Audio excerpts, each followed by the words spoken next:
서론 부분 읽어보세요.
네, 14, 15절은 모든 사람을 향한 일반적인 부르심이고, 그리고 16, 17절은 특정한 사람을 향한 효과적인 부르심이라 말할 수 있습니다. 지금 우리는 설교자의 메시지의 특성에 관해서 살펴보고 있습니다.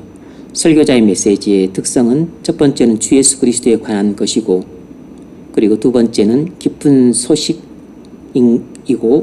세 번째로 오늘 우리가 그 점을 살펴보겠습니다. 설교자의 메시지의 특성이 무엇인지까지도 회중인 여러분이 알아야 될 필요가 있는가, 그렇게 생각할 수도 있겠습니다. 많은 몰라도 된다고 말할 수 없죠. 왜냐 그러면 만약 모르게 되면 복음 설교가 무엇인지를 모르게 되니까. 그러니까 이 말은 뒤집어 말하면 복음 설교가 무엇인지에 대해서 말을 하고 있는 것입니다. 복음 설교는 주 예수 그리스도에 관한 것이고, 그리고 기쁜 소식을 전해야 되고, 그리고 오늘 본문에서 우리가 이제 다룰 내용인데 좋은 소식에 관한 내용이어야 된다는 것입니다. 우리가 지난 시간에 복음 설교가 아닌 것들에 대해서 살펴봤습니다. 뭐가 복음 설교가 아닌가? 윤리적인 설교가 아니고, 그리고 그리스도를 본받으라고 하는 설교도 아니고, 그리고 사회복음도 아니고, 로마 교회의 메시지도 복음 설교가 아니라고 했습니다. 그러니까 복음 설교가 아닌 것이 무슨 내용의 설교인지 그것도 알고 있어야 되죠. 그래야만 무엇이 복음 설교인지를 분별할 수 있기 때문에. 그러면 부정적인 내용도 알아야 되지만 긍정적인 내용은 더욱 알아야 되는 거죠. 그래서 복음 설교가 무엇인지를 알려면 지금은 설교자의 메시지의 특성에 대해서 알고 있어야 되는 것입니다. 다시 말해서 이 말은 복음 설교의 내용이 무엇인가에 관해서 지금 다루고 있는 것입니다. 크게 말하자면 주 예수 그리스도에 관한 것이고, 두 번째로는 그 설교는 기쁜 소식이 된다는 것이고, 오늘 배울 내용이지만 그것은 좋은 소식이어야 된다는 것입니다. 첫 번째 문제 읽어보십시오.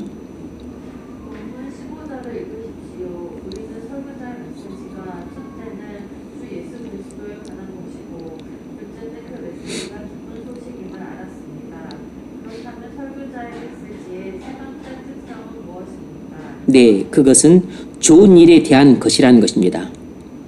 좋은 일에 대한 것이라는 것이에요. 설교자의 메시지는 좋은 일에 대한 소식이어야만 합니다. 그러니까 다시 말하면 복음 설교라고 하는 것은 좋은 일에 대한 소식이어야만 합니다. 좋은 일에 대한 소식이어야만 기쁜 소식이 될 수 있기 때문입니다. 좋은 일에 대한 소식과 기쁜 소식은 얼핏 보면 비슷한 말 같지만 다릅니다. 좋은 일에 대한 소식이라고 하는 것은 내용, 설문을 말하는 것이고, 기쁜 소식이라고 하는 것은 그로 말미암아 따라온 결과를 말하는 것이에요. 그러니까 복음 설교의 내용은 반드시 기쁜 좋은 일에 관한 설교해야 돼요. 좋은 일에 관한 설교이기 때문에 그것이 우리 죄인들에게 기쁜 소식으로 들리는 것입니다.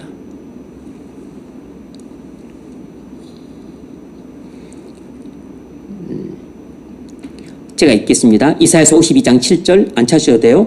좋은 소식을 전하며 평화를 공포하며 복된 좋은 소식을 가져오며 구원을 공포하며 시온을 향하여 이르기를 내 하나님이 통치하신다 하는 자의 산을 넘는 자의 발이 어찌 그리 아름다운가.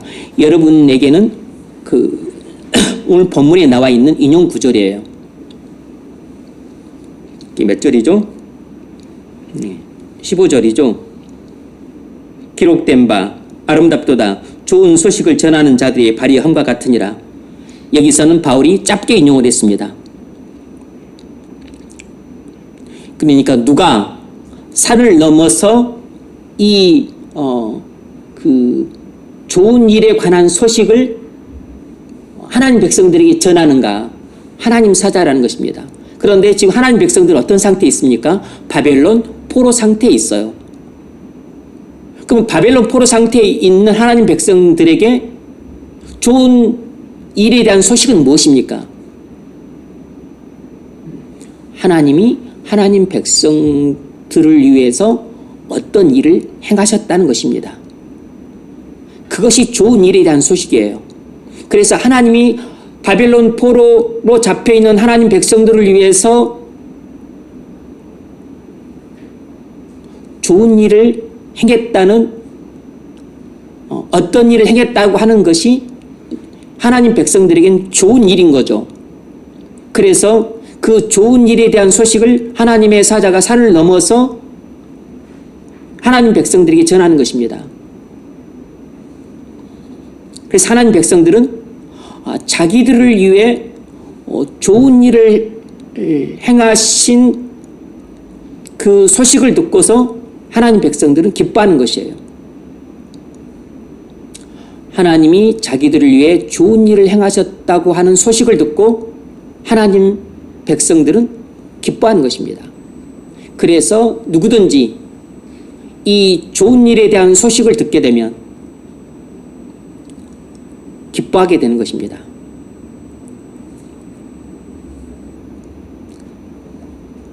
첫 번째 문제. 네, 무엇이 좋은 일인가? 구원의 메시지입니다. 좋은 일이란 구원의 메시지예요. 다시 말하면 죄인들에게 구원의 메시지인 거죠.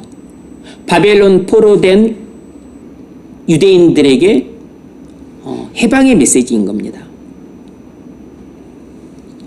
산을 넘는 하나님의 사자가 전달하는 메시지는 구원의 메시지예요. 하나님의 사자는 하나님 백성들에게 하나님께서 하나님 백성들을 위해 행하신 일을 전합니다. 근데 하나님께서 하나님 백성들을 위해 행하신 일이 좋은 일이에요. 왜냐하면 하나님 백성들을 위해 구원을 행하셨기 때문입니다. 그래서 좋은 일이란 하나님이 행하신 구원이에요. 그래서 구원을 갈망하는 하나님 백성들에게 하나님이 자기들을 위해 구원을 행하신 일이 좋은 일인 거죠. 그래서 이 좋은 일에 대한 소식을 듣고 하나님 백성들은 기뻐하는 것입니다. 그래서 우리에게 좋은 일은 하나님이 우리를 위해 구원을 행하셨다는 것입니다. 죄인들에게 가장 좋은 일은 하나님이 죄인들을 구원하셨다는 것이에요. 그것이 가장 좋은 일입니다. 그리고 그 좋은 일에 대한 소식이 바로 복음이에요. 좋은 소식인 것입니다. 그리고 그 복음을 들은 모든 죄인들은 기뻐하게 되어 있습니다. 그래서 항상 복음은 기쁜 소식이 되는 것이에요.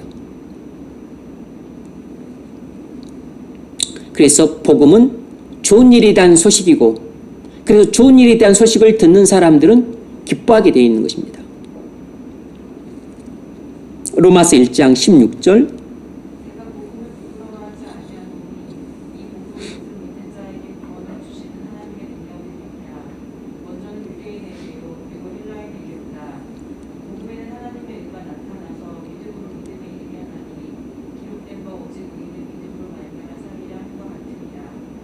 아멘. 네가 복음을 부끄러워하지 아니한다 라고 했는데, 이 말은 내가 복음을 기쁘게 생각하고 자랑스럽게 생각한다, 이런 뜻입니다. 왜 바울은 복음을 기쁘게 생각하고 자랑스럽게 생각하는 거죠? 그 이유가 뒤에 나와 있죠. 이 복음은 모든 믿는 자에게 구원을 주시는 하나님의 능력이 됨이라. 그러니까 복음을 그가 기뻐하고 자랑스러워하고 감격해하는 이유가 뭡니까? 구원을 주기 때문입니다. 하나님이 우리를 위해서 구원을 행하셨기 때문이에요. 하나님이 우리를 위해서 구원을 행하셨다는 이 소식이 죄인인 우리에게는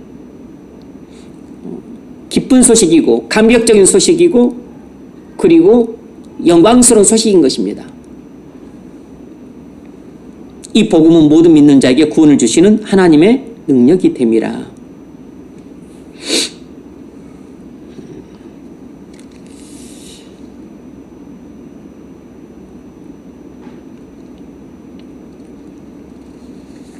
그 다음 여러분 나와 있는 게 창세기 3장 15절입니까?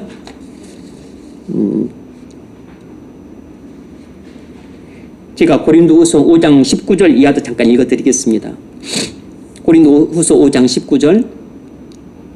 하나님께서 그리스도 안에 계시사 세상을 자기와 화목하게 하시며 그들의 죄를 그들에게 돌리지 아니하시고 화목하게 하는 말씀을 우리에게 부탁하셨느니라. 그러니까 하나님께서 하나님 사자들에게 전하라고 맡기신 복음 메시지가 무엇이냐면 바로 이것입니다. 그러므로 우리가 그리스도를 대신하여 사신이 되어 하나님이 우리를 통하여 너희를 권면하시는 것 같이 그리스도를 대신하여 간청하노니 너희는 하나님과 화목하라. 하나님 사자들에게 하나님 백성들에게 이렇게 선포하라고 말씀하신 것입니다. 너희는 하나님과 화목하라.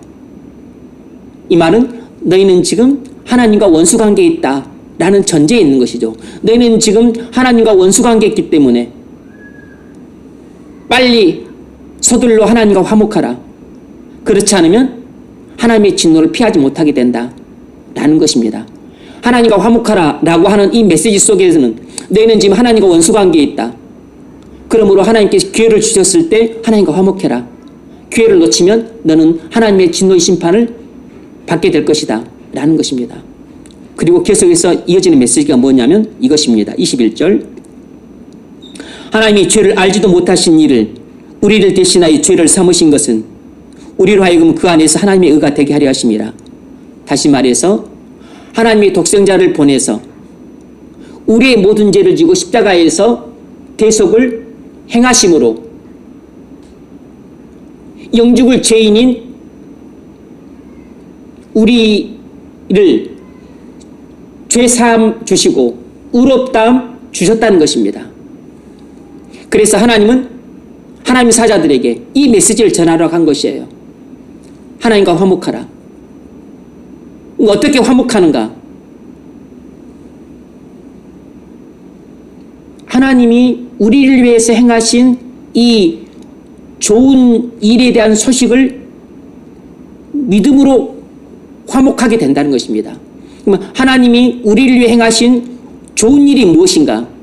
그것은 하나님의 독생자가 우리를 구원하러 이 땅에 와서 십자가에서 우리의 구원을 이루셨다는 것입니다.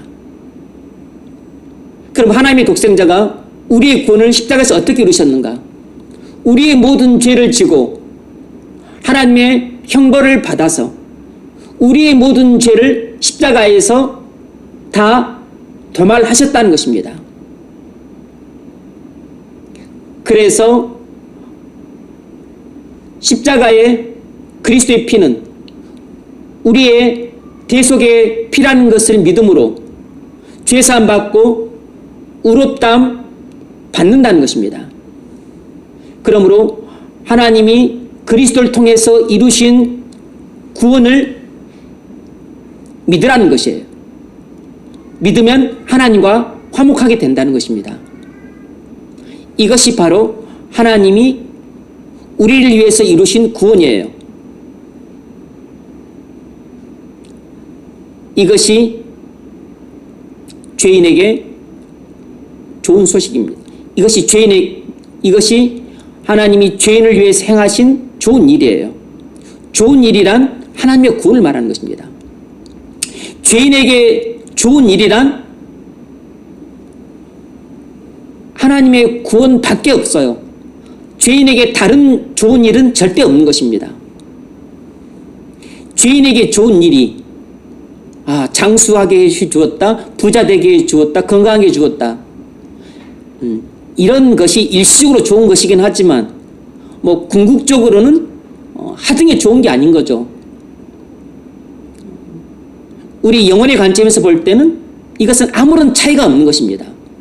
그러니까 건강하든 안 건강하든 부자든 가난하든 이것은 죄인에게 있어서 큰 차이가 없는 것이에요. 죄인에게 가장 좋은 일은 하나밖에 없습니다.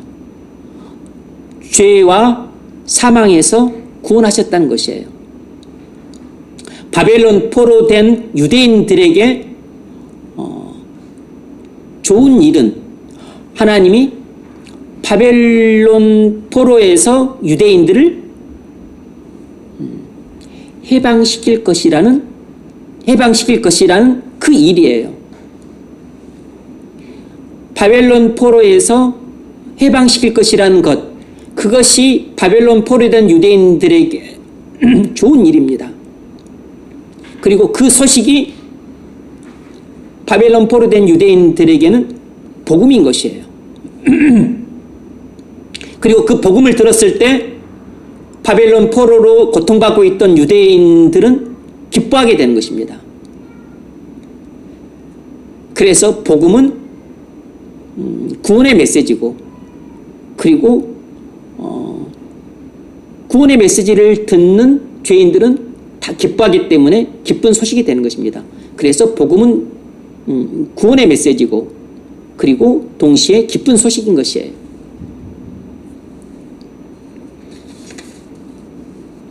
창세기 3장 15절. 내가 너 여자와 원수가 되게 하고 내 후손도 여자의 후손과 원수가 되게 하니 여자의 후손은 내 머리를 상하게 할 것이고 너는 그의 발꿈치를 상하게 할 것이니라 하시고. 아멘. 뱀과 여자의 후손 사이에 장차 이루어질 싸움을 예고하고 있습니다. 장차 여자의 후손이 와서 뱀을 이길 것이라고 말하고 있죠. 그래서 영적인 전쟁은 이렇게 끝이 난다는 것입니다. 다시 말하면 이 구절은 그리스도께서 십자가에서 사단의 권세를 깨뜨릴 것이라는 것을 말하고 있어요. 그러니까 사단으로 인해서 그 시작된 이 죄와 사망의 굴레에서 그리스도께서 오셔서 이 사단의 권세를 깨뜨리심으로 죄와 사망의 굴레 아래 떨어진 인류를 구원하실 것이라는 이야기입니다.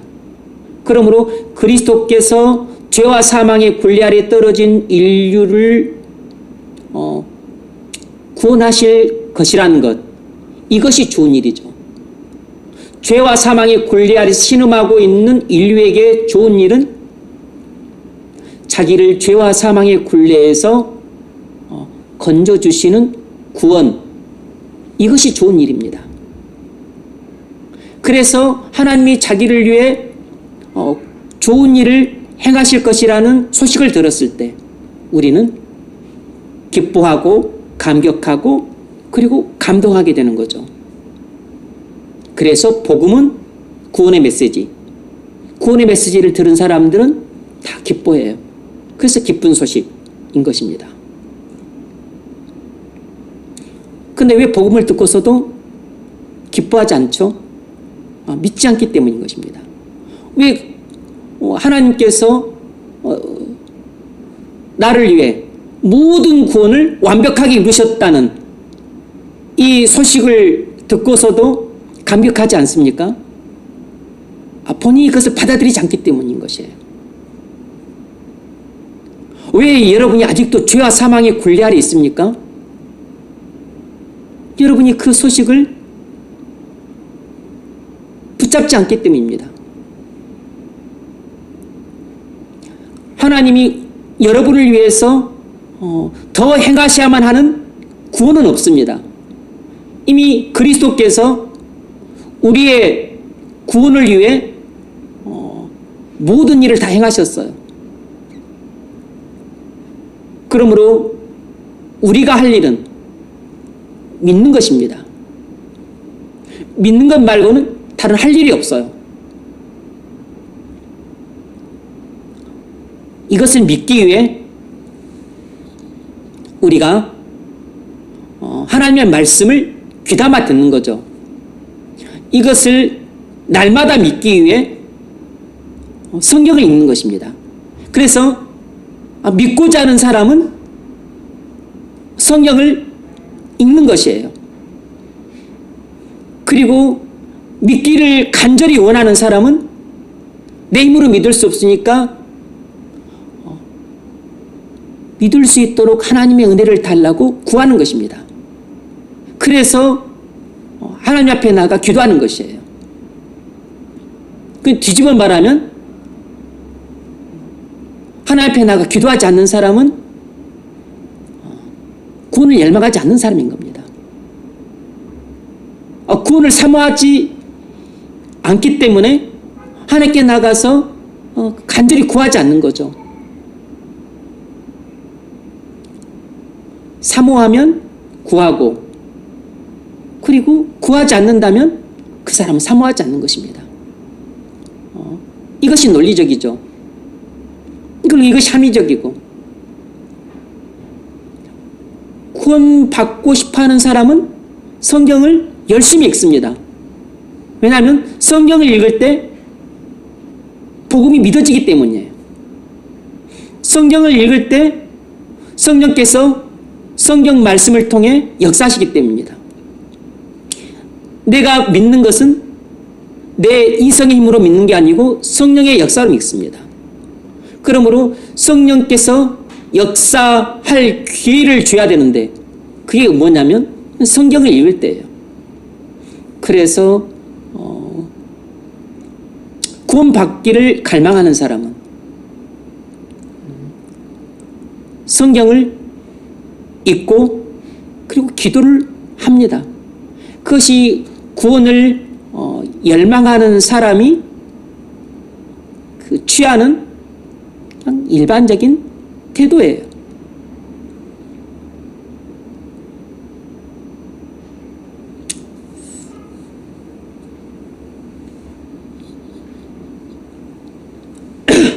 많은 교인들이 어떤 생각을 하고 있냐면 복음 전도 설교는 아직 믿지 않는 불신자들이나 초신자들이나 들어야 될 설교로 생각하는 경향이 있습니다. 특히 교회의 중직자들이 이런 복음 설교를 아주 짚어보는 경향이 농후합니다. 그래서 이런 설교는 애들이나 들을 설교, 그리고 청소년들이나 또 아니면 청년들이나 들을 설교, 교회에 이제 온 지 얼마 안 된 초신자들이나 들어야 될 설교, 아직 신앙이 약하거나 없는 사람들이 들어야 될 설교로 치부하는 경향이 있어요. 그래서 마음속에 이렇게 생각합니다. 난 구원 받았으니까 이런 설교는 나하고 상관이 없다. 나는 이미 이런 내용을 다 알고 있기 때문에 굳이 들을 필요가 없다. 나는 이미 이런 내용을 다 믿고서 구원 받았으니까 이런 설교는 내게 해당되지 않는다. 마음속에 이런 생각들을 아주 공고하게 하고 있습니다. 왜 그럴까요? 완전히 잘못된 편견을 갖고 있기 때문입니다.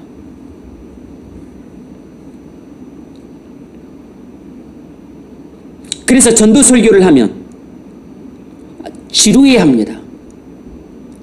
그리고 복음 설교를 하면 뻔히 다 알고 있는 내용을 뭐하러 그렇게 하나 뭐 하는 생각에서인지 경청하지 않습니다.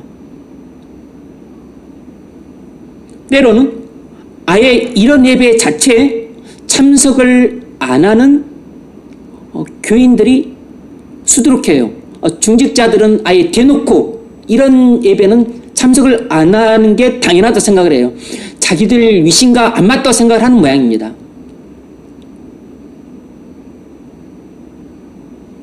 본인이 지금 태도가 엄청나게 교만한 태도라는 사실을 본인도 지금 모르고 있는 것입니다.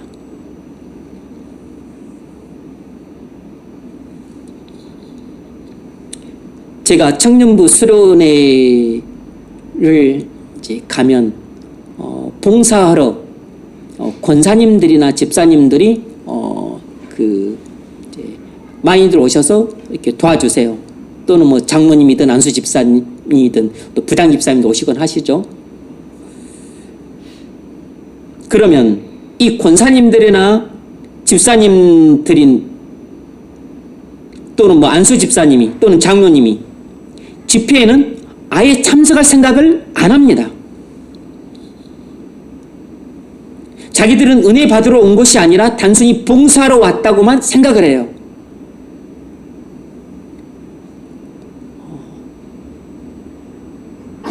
본인들이 집사고 권사고 안수집사고 장로이기 전에 하나님 앞에 죄인이라는 사실을 까맣게 잊고 있는 겁니다.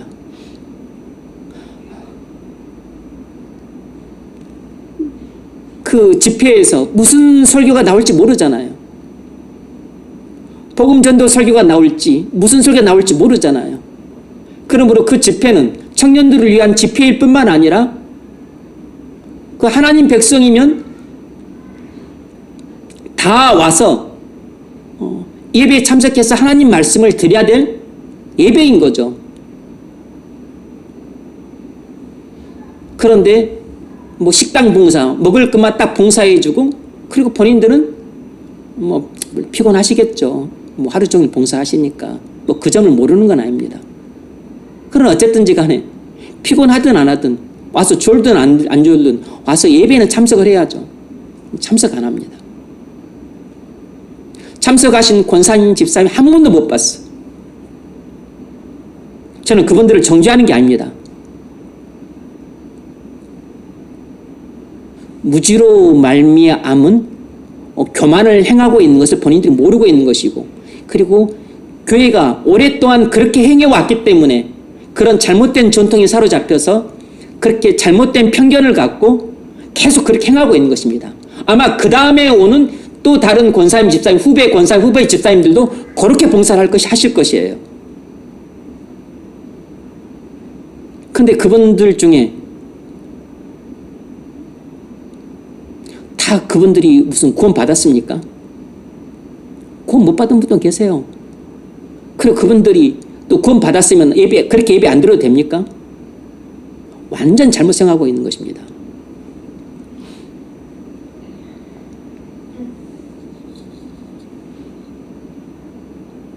봉사하겠다는 마음은 좋은데 봉사보다 더 중요한 것은 예수님 발 앞에 앉아서 예수님 말씀을 듣는 것이에요.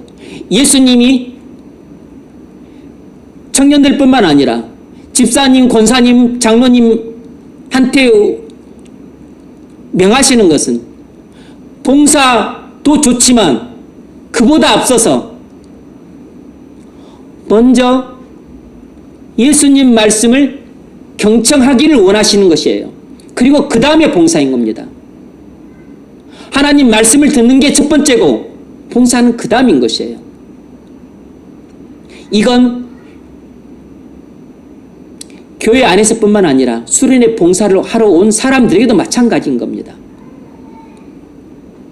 뭐 예배 참석해서 그 말씀 듣는 것이 봉사 하는데 무슨 큰 지장을 주는 것도 아닌 것이에요. 그냥 그런 이 예배는 청년들에게만 해당되는 예배고 자신들은 이런 예배 안 들어도 된다고 생각하는 그 잘못된 편견 때문에 참석을 안 하고 있는 것이죠. 참석을 하라고 하면 시큰둥하고 반발을 합니다. 왜 우리가 그런 예배에 참석해야 되냐고. 난 또 그런 황당한 경우들도 참 어처구니가 없어요.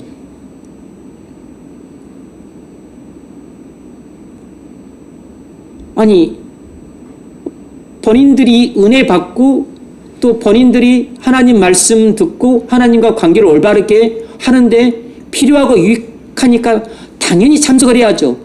자리 좁으니까 오지 마세요. 말려도 우리가 봉사만 하러 왔습니까? 말씀 듣고 우리도 기도하고 우리도 은혜를 받아야죠. 그래서 닫아놓은 문도 열어달라고 해서 들어와야 되는데 들어오시라고 해도 안 들어와.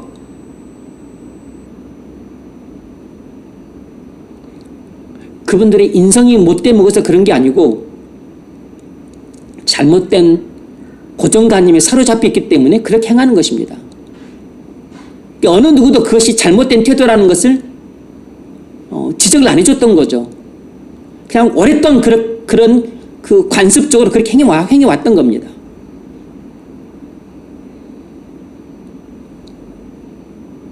예배 참석하고도 얼마든지 봉사할 수 있는데 자기들은 권사고 집사고 장로이기 때문에 청년들에게 전하는 메시지는 자기들에게 별로 해당이 안 된다고 생각하는 것이에요. 잘못된 편견이죠. 여러분, 우리가 복음을 더 듣고 싶어 하지 않거나 복음을 듣고도 감동받지 못한다면 우리 심령은 병들어 있는 것입니다. 우리는 은혜 가운데 있는 사람이 아닌 것이에요. 마리아처럼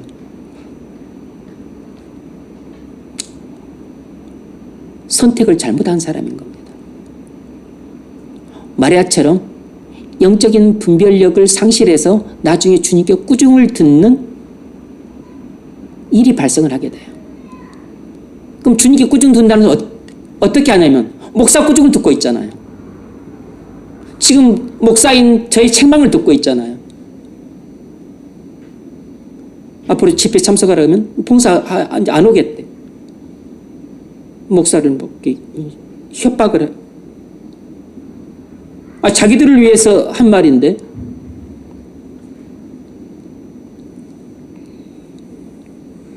천국 가는 그날까지 우린 죄인이기 때문에 죄인들에게 좋은 일에 대한 소식을 계속해서 들어야 됩니다.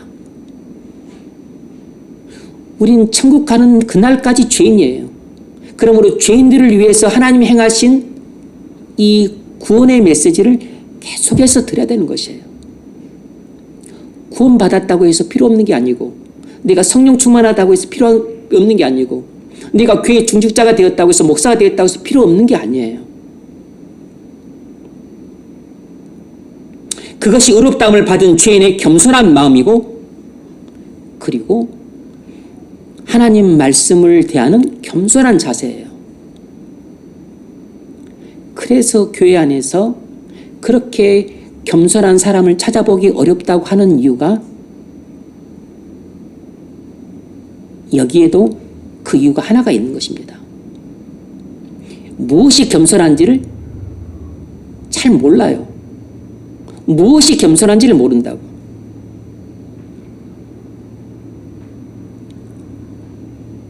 여러분에게도 책을 읽으라 해도 안 읽습니다. 나는 왜 안 읽는지, 내가 물어보고 싶은데 물어보면 또 그 사람이 민망하고 뭐 할까봐 싶어서 그냥 지금 내비두는데,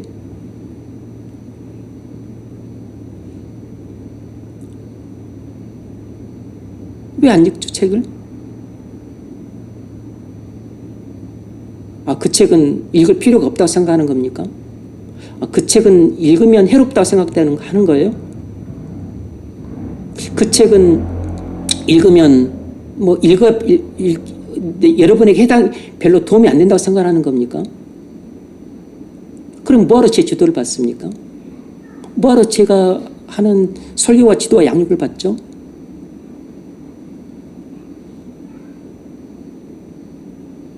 지금 여러분은 스스로가 못 깨달아 그렇지, 그건 여러분의 교만이 하늘을 찌르고 있는 겁니다.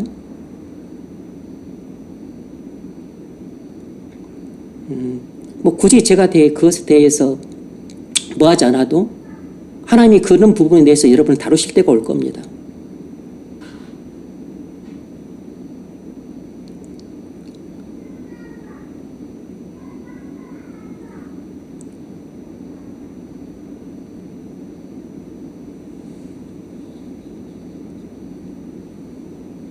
여러분이 옳다고 생각하는 선을 넘어섰다고 생각해서 그런가요?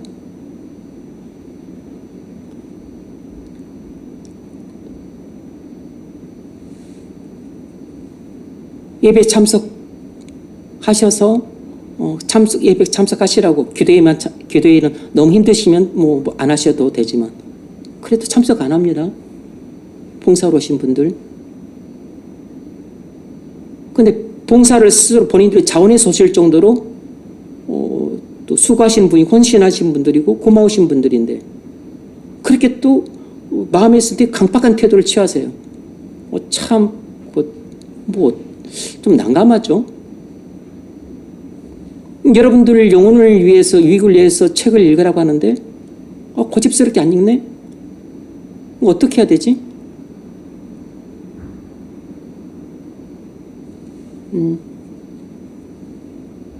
나중에 여러분들이 나중에 그것 때문에 낭패를 당하게 될 때가 올 겁니다. 그 무주로 말미암아서 여러분이 어려움을 겪게 될 때가 올 거예요.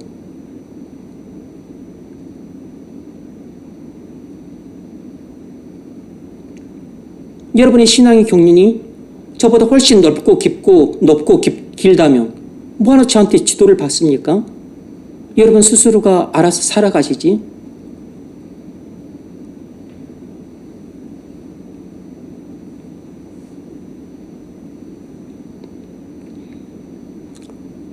그건 여러분이 몰라서 그렇지, 그건 아주 교만한 마음입니다. 그건 아주 교만한 자세예요.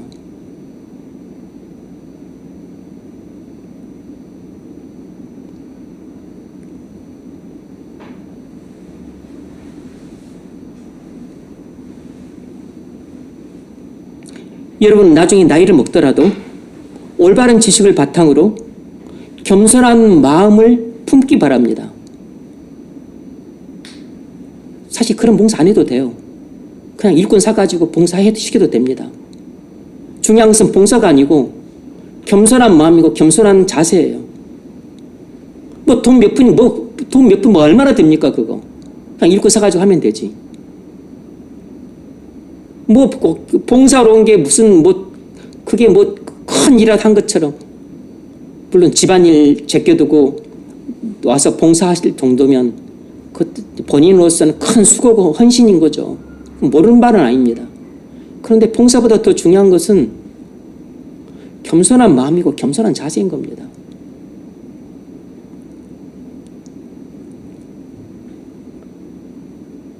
부엌에서 더러운 구정물에 손 담기는 그런 헌신도 중요하지만 그보다는 말씀을 듣는 게 더 중요한 거죠.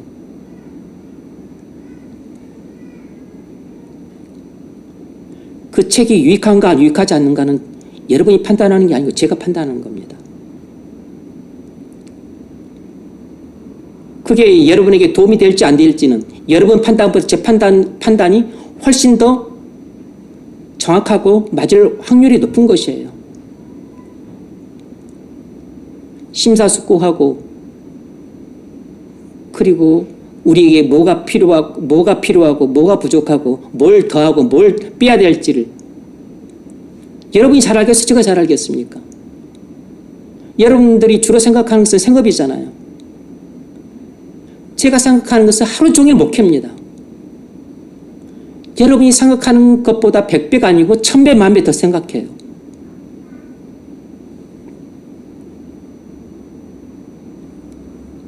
우린 이 땅에 사는 날 동안 평생 좋은 일에 대한 소식을 필요로 합니다. 그런데 안타깝게도 많은 교인들이 인품은 훌륭할지 모르지만 본인도 모르게 그런 교만에 빠져 있습니다. 그래서 나는 이런 말씀은 안 들어도 괜찮아 이런 생각을 하고 있는 것이에요. 이것이 우리나라 교회만 그런 게 아니고 영국 교회도 그렇고 그냥 교회 일반적으로 많은 성도들이 그렇습니다. 본인이 장로, 권사, 집사하기 전에 죄인이라는 사실을 까맣게 잊고 있는 겁니다. 죄인은 주님만 앞에 서는 그날까지 복음을 듣는 게 필요한 것입니다.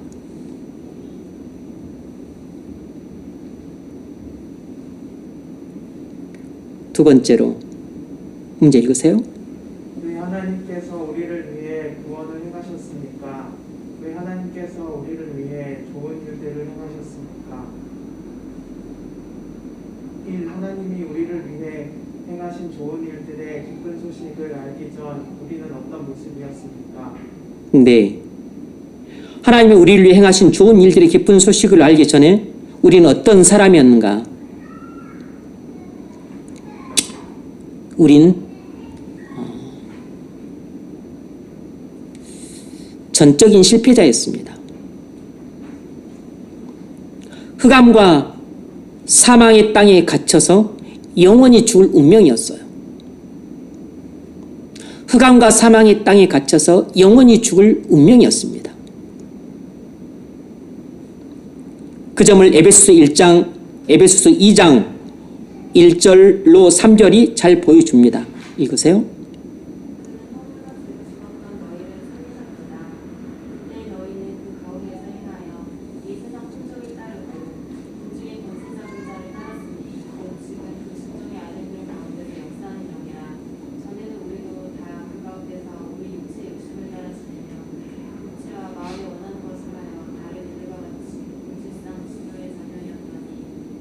아멘. 우린 여기서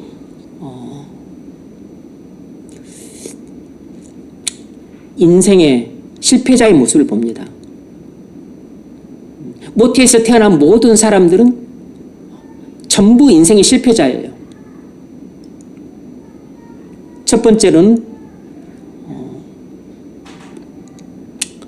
죄로 인해 죽은 사람들입니다. 두 번째로는 마귀의 지배를 받고 있는 사람들이에요.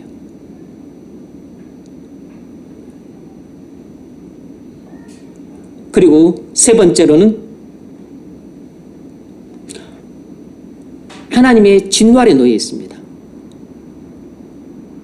모든 사람은 태어날 때부터 죄로 인해 죽어서 태어납니다. 그리고 모든 사람은 태어날 때부터 마귀의 지배를 받고 있어요. 그리고 모든 사람은 태어날 때부터 하나님의 진노의 심판의 아래 놓여 있어요. 그래서 우리는 태어날 때부터 실패자로 태어나는 것입니다. 그리고 실패자로 살다가 그리고 실패자로 죽는 것이에요. 이것이 우리의 영원한 운명입니다. 근데 이 운명을 뒤집을 수 있는 것은 그리스도 안에서만 뒤집어지는 것입니다. 그리스도를 만나야만 뒤집어지는 것이에요. 하나님이 그리스도를 통해 이루신 구원을 믿을 때에만 이 영원한 운명이 뒤바뀌는 것입니다. 죄로 인해 죽은 영혼이 살아나는 것이고 마귀의 지배 아래 있던 마귀의 노예가 해방되는 것이고 그리고 하나님의 진노 아래 놓여 있던 사람이 하나님의 진노에서 구원을 받게 되는 것입니다. 이 모든 일들을 그리스도께서 십자가에서 다 이루셨어요. 그러면 그리스도께서 십자가에서 이루신 구원을 믿음으로 우리는 단번에 이 세 가지 죄와 사망의 굴레에서 벗어나게 되는 것입니다.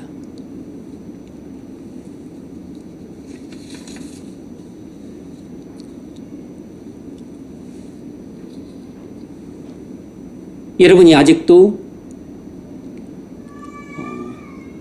죄로 인해 죽어 있다면 그리스도를 믿는 순간 살아납니다. 여러분들이 아직도 마귀의 노예로 살고 있다면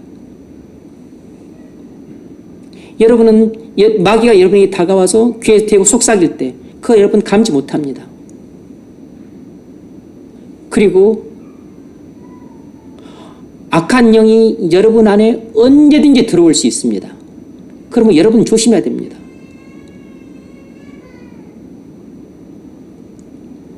이번에 부스장 워크숍 변산본도 잠깐 갔다 왔는데 근처에 있던 뇌수살 잠깐 방문했는데 거기 갈 때 제가 마음속으로 한 가지를 기도를 했어요. 사실상 그런 것은 귀신의 소굴입니다. 악한 영들이 득식을 거리고 역사하기 좋은 장소라고. 그래서 행여 악한 영이 또 들어가는 일이 생길까 봐 악한 영이 들어가지 못하도록 기도를 했어요. 악한 영이 얼마든지 여러분 안에 들어갑니다. 여러분 안에 성령이 없으면. 여러분 안에 성령 없는 사람한테는 악한 영이 얼마든지 들어갑니다. 그래서 세상에서는 귀신이 들어간다고 말을 하는 것이에요. 그럼 여러분 조심하셔야 됩니다.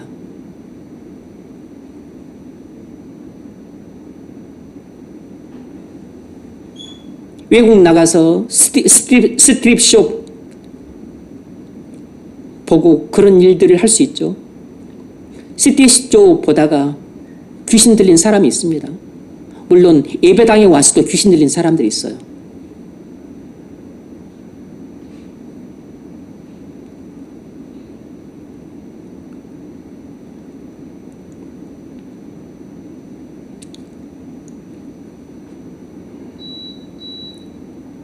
성령으로 거듭나서 살아나지 않으면 여러분이 죽은 영혼 가운데 있으면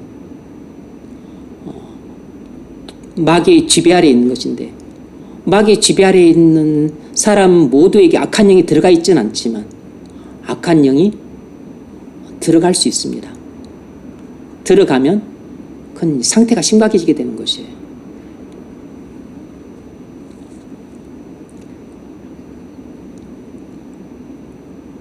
여러분이 하나님의 진노의 심판에서 건짐받고자 한다면 그건 아주 간단합니다.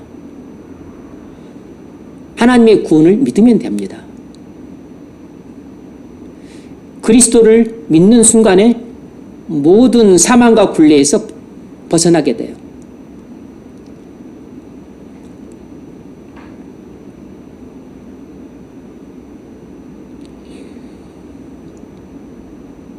두 번째 문제 읽으십시오.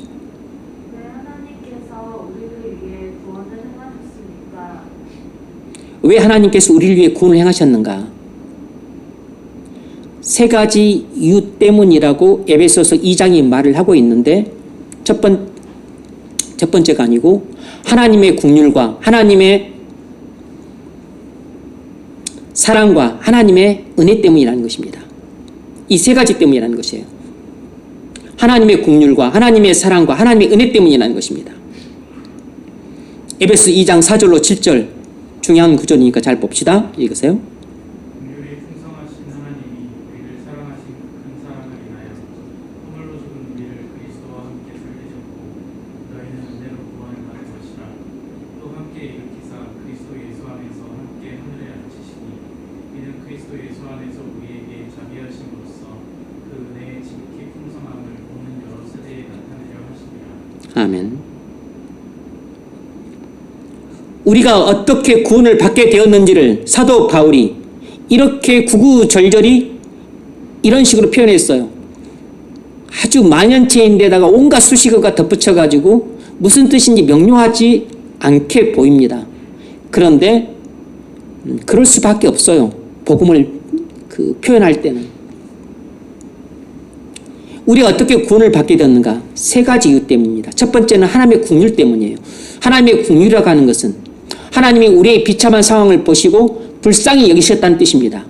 긍휼이라고 하는 것은 우리의 비참한 상황을 보고서 불쌍히 여겼다는 뜻입니다.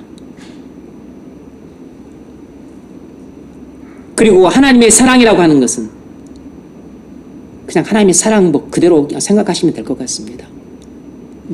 다른 표현이 불가능하니까. 하나님의 은혜라고 하는 것은 받을 만한 자격이 없는 자에게 베풀어 주시는 사랑인 거죠. 호의라고.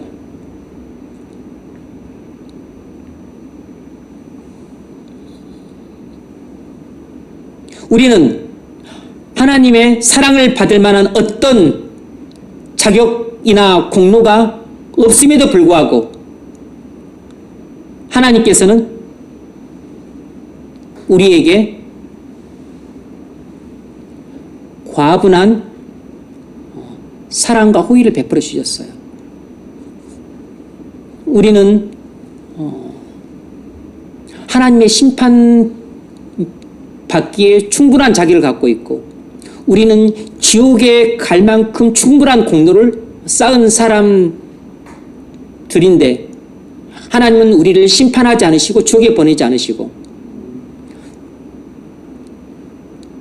우리는 죄사함을 받을 만한 자격도 없고 의롭다함을 받을 만한 자격도 없는데 하나님은 자격 없는 우리에게 우리의 모든 죄를 사하시고 그리고 하나님의 의를 주셨어요. 이것이 하나님의 은혜입니다. 우리는 지옥 가기에 마땅한 자들인데 하나님은 아무런 공도도 없는데 하나님은 우리를 지옥에서 구원하시고 그리고 분에 넘치게 천국에 들어가게 하셨어요. 우리는 지옥에서 건짐받을 만한 공로도 없고 천국에 들어갈 만한 공로는 더더욱이나 없습니다. 그런데 하나님은 우리를 지옥에서 건지시고 천국에 들어가게 하셨어요. 이것이 하나님의 은혜라고.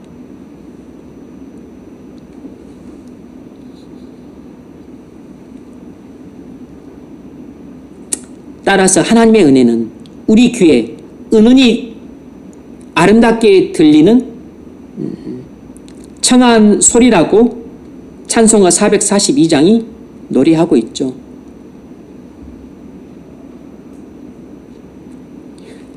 정리하자면 우리는 하나님의 진노 아래에 있는 죄의 종들입니다. 우리는 하나님의 진노 아래에 있던 죄의 종들이었어요. 그런데 하나님의 한 사자가 산을 넘어와서 우리에게 말합니다.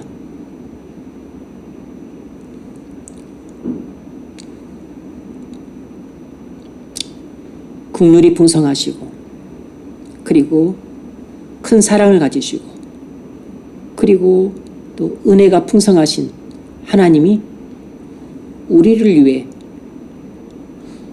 구원을 이루셨다. 이 좋은 일에 대한 소식을 우리에게 전해 준 것입니다.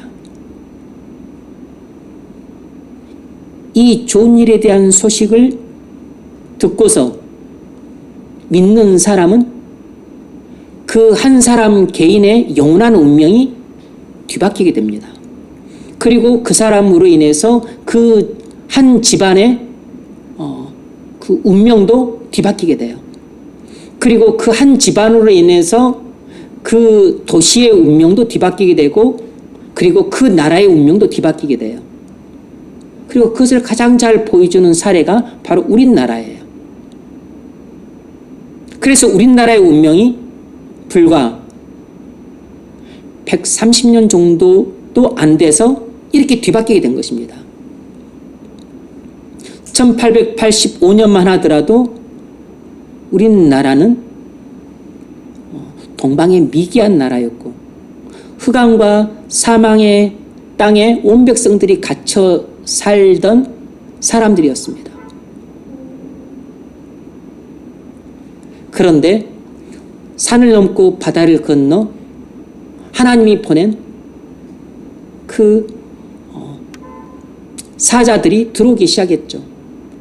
2명의 사자가 들어왔습니다.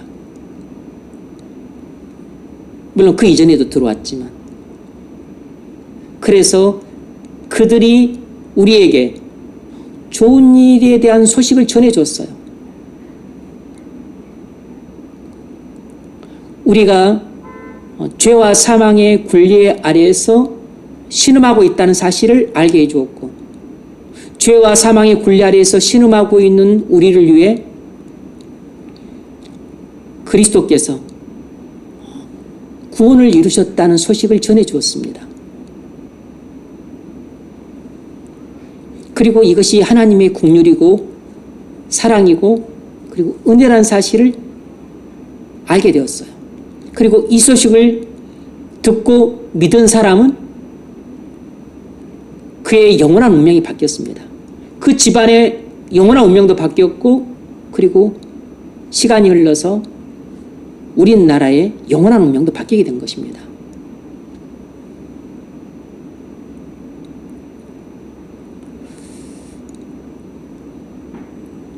이것이 복음의 위대한 능력이에요. 그래서 바울뿐만 아니라 우리도 복음을 부끄러워하지 아니하노니 이는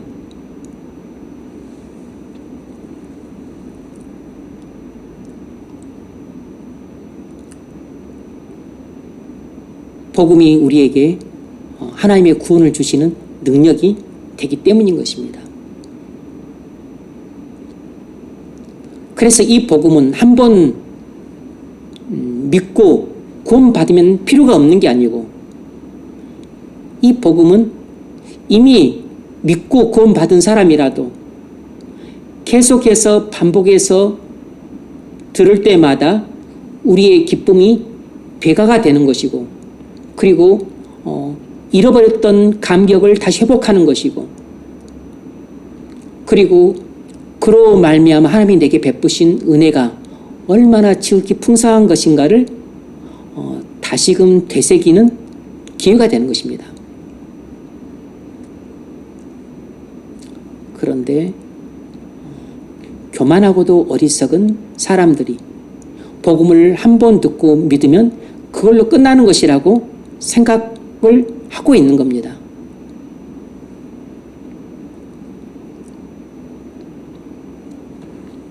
잘못된 편견인 거죠.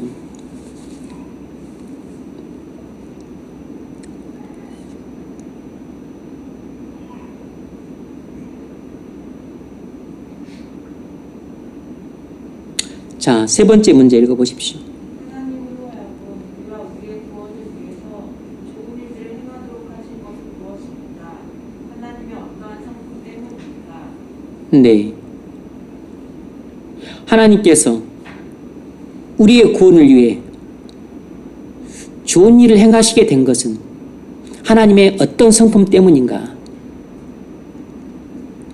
세 가지 성품 때문입니다. 앞서 살펴봤어요. 첫 번째로 하나님의 풍성한 긍휼 때문입니다. 하나님의 풍성하신 긍휼 때문이에요. 단순히 하나님의 긍휼이 아니라 풍성하신 긍휼이라는 것을 꼭 기억해야 됩니다. 하나님의 긍휼과 풍성하신 긍휼은 다른 것입니다. 앞서 말씀드렸죠. 긍휼이란 비참한 상태를 보고 불쌍히 여기는 마음이 긍휼이라 그랬습니다. 그런데 하나님의 긍휼은 우리에게도 긍휼이 있어요. 근데 우리와 같은 긍휼이 아니고 하나님의 긍휼은 풍성하신 긍휼입니다.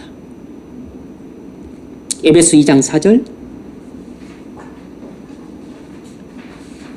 긍휼이 풍성하신 하나님이 우리를 사랑하신 그 큰 사랑을 인하여. 아멘.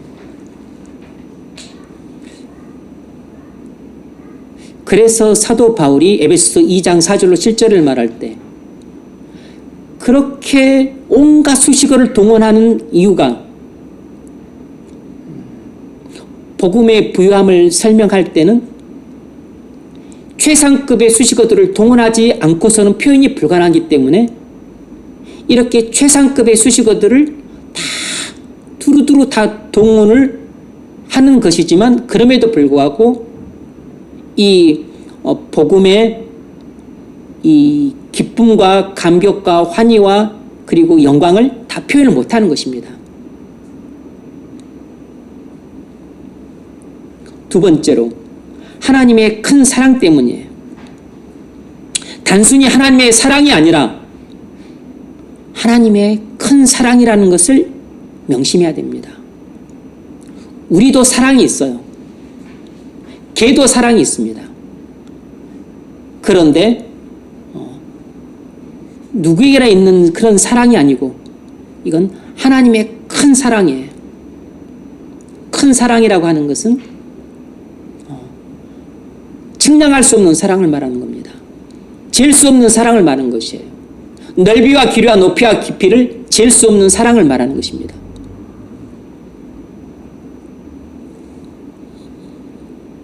이 장 4절 긍휼이 풍성하신 하나님이 우리를 사랑하신 그 큰 사랑을 인하여. 그 큰 사랑이 어떻게 나타났는가? 요한복음 3장 16절에서 그 큰 사랑을 이렇게 표현합니다. 하나님이 세상을 이처럼 사랑하사 그 독생자를 주셨으니 이는 그를 믿는 자마다 멸망하지 않고 영생을 얻게 하려 하심이라. 아멘. 하나님이 세상을 이처럼 사랑하사 독생자를 주셨으니 이 구절을 이렇게도 번역을 합니다. 하나님이 독생자를 주실 만큼 세상을 사랑하셨으니 이렇게 번역할 수 있어요. 하나님이 독생자를 주실 만큼 세상을 사랑하셨으니, 이 말은 다시 말하면 하나님이 독생자를 주실 만큼 나를 사랑하셨으니 이렇게 번역이 되는 것입니다. 하나님이 독생자를 주실 만큼 나를 사랑하셨으니, 실은 독생자는 하나님 자신이에요. 그러므로 하나님이 자기 목숨을 주실 만큼 나를 사랑하셨으니 이런 뜻인 것입니다.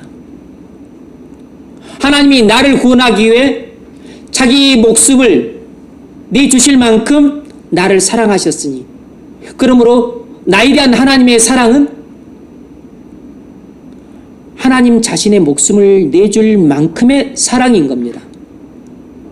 그래서 그 사랑의 넓이와 길이와 높이와 깊이를 잴 수 없을 만큼 큰 사랑이라고 말을 하는 것이에요. 에베소 4장에서도 지식에 넘치는 그리스도의 사랑을 알아, 이렇게 말을 하고 있죠.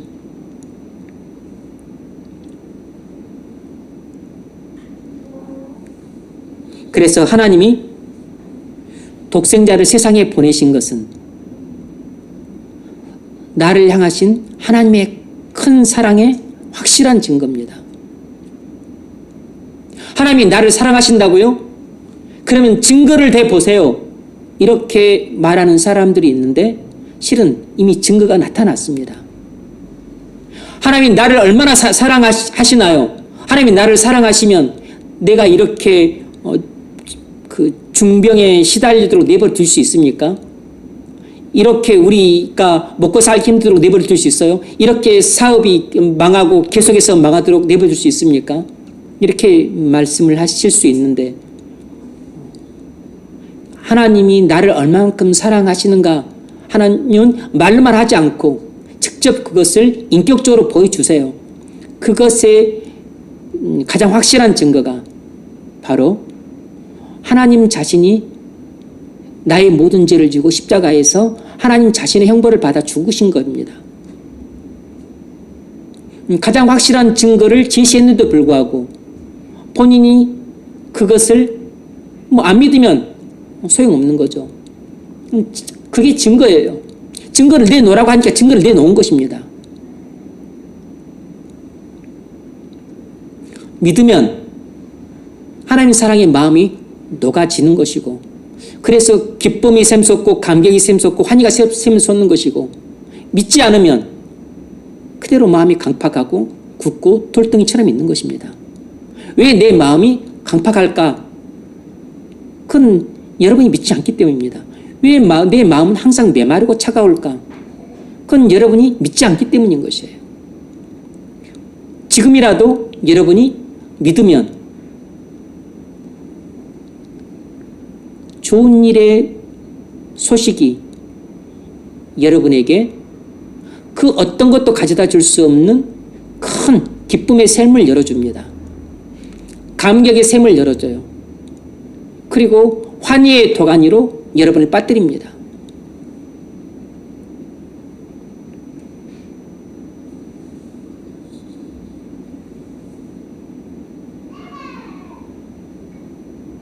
만일 하나님의 사랑이 큰 사랑이 아니었다면 하나님은 절대로 독생자를 이 땅에 보내지 않으셨을 것입니다. 여러분, 그리스도는 항상 하나님과 하나라 그랬어요. 예, 그리스도가 하나님이고 하나님이 그리스도세요. 하나님의 사랑이 우리처럼 작은 사랑이었더라면 그냥 우리에게 뭐 생명 주시고 공기 주시고 먹을 거 주시고 그리고 뭐 건강 주시고 뭐 그런 정도로만 해도 우리에게 사랑을 주신 것이죠. 근데 그러고 말았을 것입니다.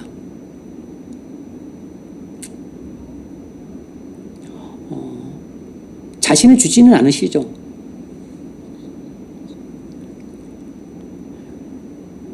우리가 사람들에게 사랑을 베풀지 않는 게 아니죠. 넘어진 사람이 일으켜주고 그리고 또 뭐 좀 줄인 사람이 있으면 우리가 먹을 것을 좀 주죠. 뭐 그렇다 그래서 그 사람을 우리 집에 와서 데려다가 재우지는 않습니다. 내 옷을 벗어서까지는 주지 않죠. 여러분 차를 주지는 않잖아요. 그런데 여러분 생명을 줄 수 있습니까? 못 줍니다. 그건 사랑하는 사람한테만 자기 생명을 주는 것이에요. 조금 사랑하는 사람 못 줍니다. 많이 사랑하는 사람 그것도 많이 사랑해도 못 줘요. 내 자신처럼 사랑하는 사람, 내 자신보다 더 사랑하는 사람을 위해서만 내 생명을 줄 수 있는 것입니다. 부모는 일반적으로 그런 본능적인 사랑을 갖고 있기 때문에 자식을 위해서라면 자신의 생명을 주세요. 그건 하나님이 대부분 본능으로 주신 사랑입니다. 그건 짐승들에게도 대부분 다 있어요.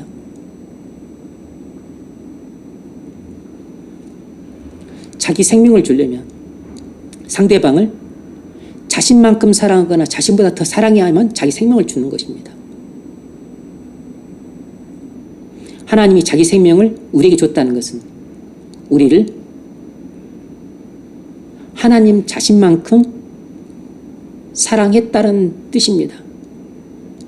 하나님 당신보다 우리를 더 사랑했다는 뜻도 되는 것이에요. 그래서 자신의 생명을 주실 뿐만 아니라 그것만 줬습니까?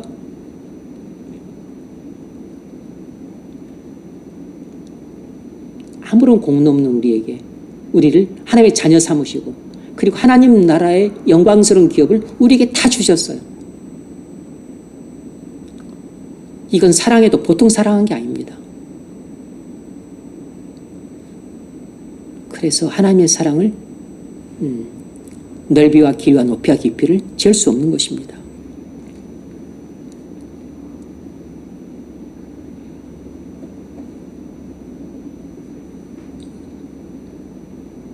하나님의 사랑이 큰 사랑이 아니었다면 우리는 결코 한 사람도 구원 못 받았을 겁니다.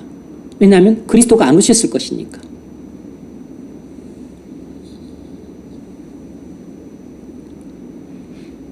저 멀리 보이는 우리는 모두 저주받아서 영원히 멸망받았을 것이에요. 그래서 여러분에 대한 하나님의 사랑은 하나님의 큰 사랑입니다. 그러므로 내게 안 좋은 일이 생겼다 그래서, 내게 무슨 병고가 생겼다 그래서, 내게 고통과 슬픔과 불행이 찾아왔다 그래서 그런 걸 가지고 하나님의 사랑을 의심하는 것은 그건 이성적으로도 어리석은 일이에요. 그건 합리적으로도 불합리한 일입니다. 그건 논리적으로도 맞지 않은 것이에요.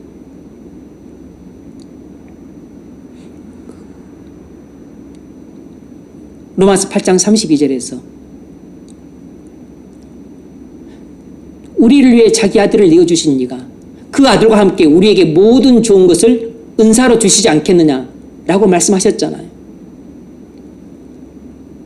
이건 논리적인 이야기입니다. 아니, 하나님이 우리를 위해 주실 수 있는 최고의 선물, 자기 아들을 우리를 위해 주심으로써 하나님의 큰 사랑을 보여주셨는데 그에 비하면 아주 사소한 것, 뭐 건강, 뭐 직장, 뭐 배우자, 가정, 집, 뭐 이런 것들을 주냐 안 주냐에 따라서 하나님이 나를 사랑하신다, 사랑하지 않으신다, 이것을 잰다고 하는 것은 어리석은 것이라는 것입니다. 하나님 자신을 나를 구원하게 주셨는데 티끌보다 더 작은 것을 주었냐 안 주었냐, 내가 받았냐 안 받았냐, 그것 가지고 하나님이 나를 사랑하시냐 안 사랑하시냐 의심하고 있는 것은 바보 멍텅구리라는 것입니다. 이것이 하나님의 사자가 전하는 좋은 일에 대한 소식이에요. 죄인인 우리에게 좋은 일은 하나밖에 없습니다. 하나님의 구원. 죄인에게 좋은 일은 하나밖에 없어요. 그리스도. 하나님이 나를 구원하기에 구주를 보내셨다. 죄인에게 가장 좋은 일은 나의 구원이 십자가에서 이루어졌다. 이것밖에 없어요.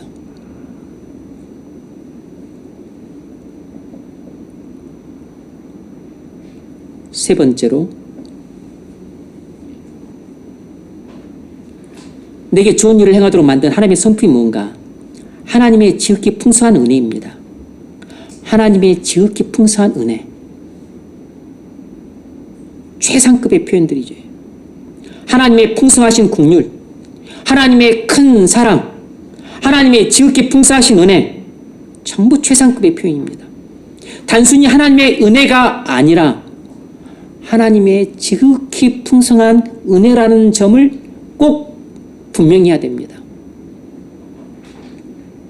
에베소 2장 7절. 이는 그리스도 예수 안에서 우리에게 자비하심으로써 그 은혜의 지극히 풍성함을 모든 여러 세대에 나타내려 하십니다. 아멘.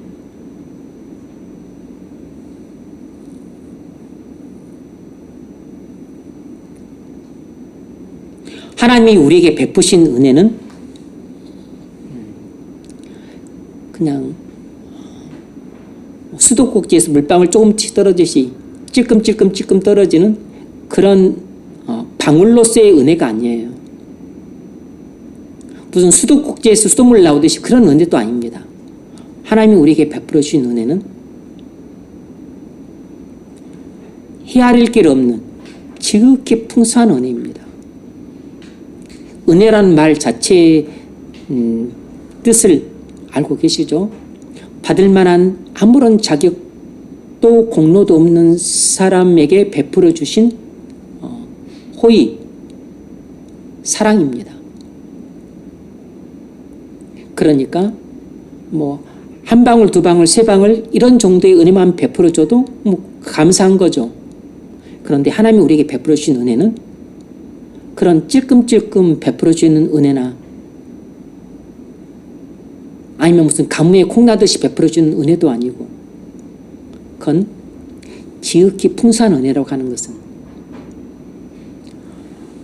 하나도 아낌없이 하나님이 내게 베풀어 주실 수 있는 모든 은혜는 하나도 남김없이 전부 깡그리 다 내게 베풀어 주셨다는 뜻입니다. 그래서 그걸 짤막하게 지극히 풍성한 은혜라고 말을 하는 것이에요. 복음의 부요함을 인간의 제한된 언어로 표현하는 것은 불가능합니다. 그래도 하나님의 사자들은 표현을 해야 됐기 때문에 표현할 수밖에 없었는데, 그래서 결국 채용된 표현이 뭐냐면 최상급의 표현들이에요. 최상급의 표현을 하고 있는 것입니다. 그래서 복음을 기술하고 있는 내용들을 보면 그래서 다 문장이 만연체고 온갖 수식어들이 중첩되어 사용되고 있는 것이에요. 그래서 표현들이 매끄럽질 않아요.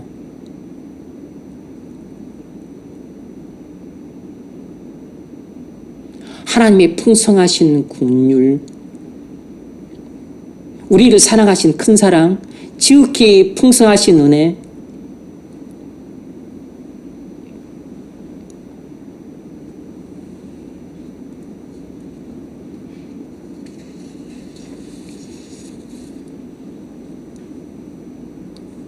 그래서 복음을 전하는 하나님의 사자의 발보다 더 아름다운 발은 없는 것입니다. 그래도 하나님의 사자가 이 땅을 찾아왔을 때 어느 누구 한 사람 환영해 준 사람이 없었어요. 어느 누구 한 사람 박수치고 꽃다발 걸어주고 반갑게 맞아주고 그리고 그들을 기쁘게 영접해 준 사람이 아무도 없었습니다. 다 째려보고 있고 노려보고 있고, 그리고 좀 뭐하러 왔나, 그리고 다 대적하고 욕하고 속여먹고 등쳐먹고,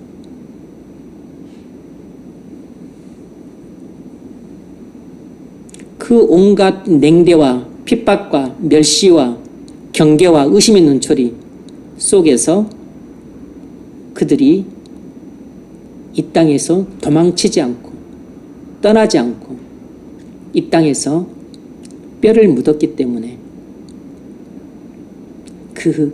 여러분, 하나님의 종들이 막 10명, 20명, 100명씩 온 게 아닙니다. 한 명씩 왔어요. 한 명씩. 그래서 그 사람들이 수고에 땀 흘리고 눈물 흘리고 그리고 상당수는 죽었잖아요. 이 땅에 뼈를 묻었습니다. 아펜젤레는 목포 섬 어디 가다가 성경 번역 때문에 가다가 익사했잖아요.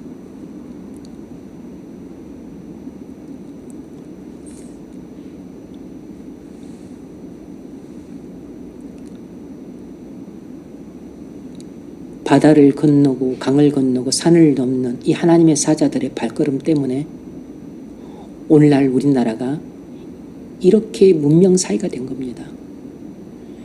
이렇게 먹을 것 천지고, 그리고 의료시설 잘 돼 있고, 또 정치도 민주화되고 산업도 발전되고, 이렇게 부족함 없이 풍족한 나라를 건설하게 된 것이에요.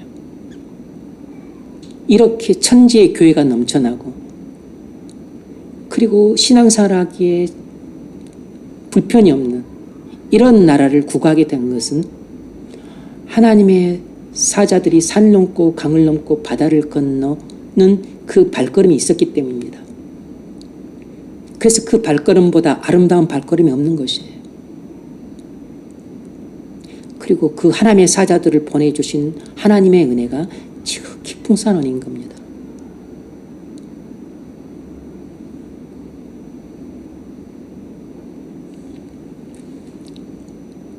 에베소서 3장 8절 모든 성도 중에 지극히 작은 자보다 더 작은 나에게 이 은혜를 주신 것은 측량할 수 없는 그리스도의 풍성함을 이방인에게 전하게 하시고. 아멘. 사도 바울에게 사도라고 하는 이 고귀한 직분을 맡겨주신 이 이유가 뭐냐면 측량할 수 없는 그리스도의 풍성함을 이방인들에게 전하라고 맡겨주셨다는 것입니다. 뒤에는 제가 뺐지만 9절에는 하나님의 비밀스러운 경륜을 전하라고 맡겨주신 것이라는 것이에요.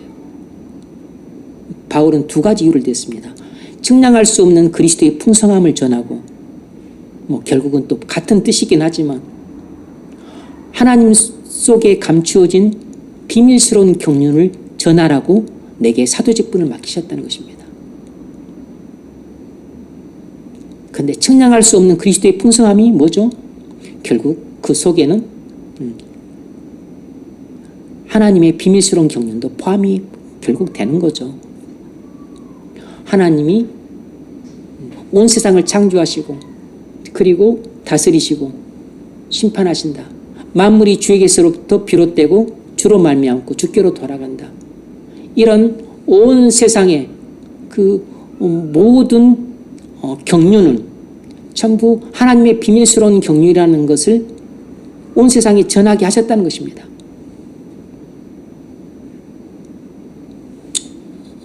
여기도 보면 측량할 수 없는 이런 최상급의 표현을 쓰고 있습니다.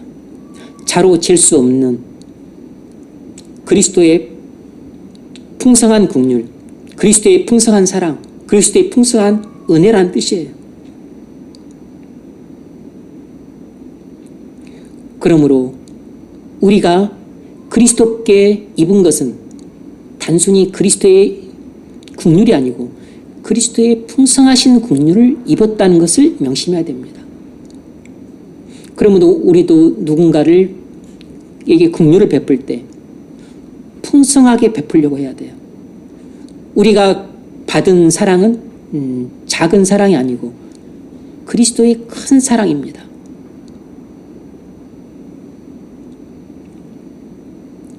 그러므로 우리도 작은 사랑에 만족하려고 하지 말고 큰 사랑을 베푸려고 해야 됩니다. 그리고 우리가 받은 은혜가 또 적은 은혜가 아니고 지극히 풍성한 은혜이기 때문에 우리도 사람들에게 풍성한 은혜를 베푸는 사람이 되는 것이 그리스도를 닮는 것이에요.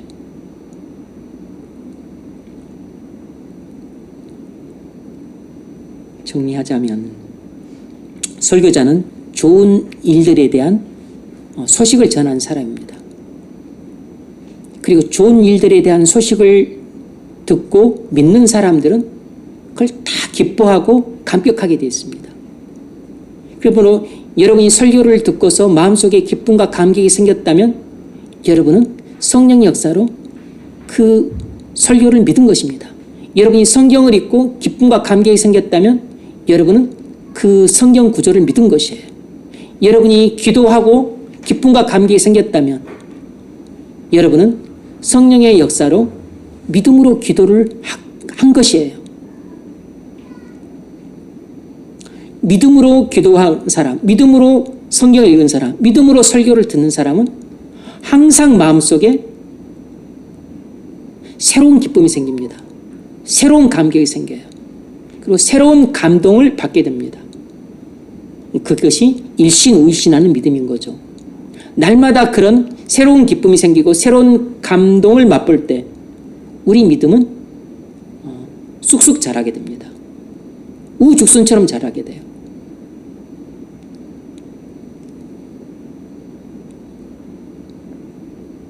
네 번째로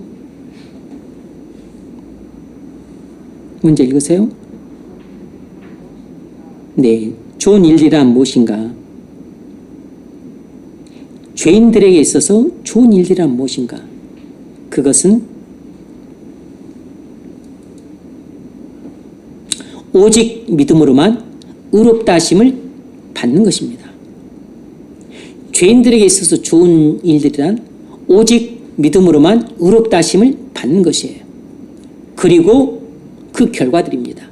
오직 믿음으로만 의롭다 하심을 받는 것뿐만 아니라 그 결과들이에요. 그래서 바울이 복음을 부끄러워하지 않았던 것입니다. 그래서 바울이 복음을 자랑스럽게 여겼던 것이에요.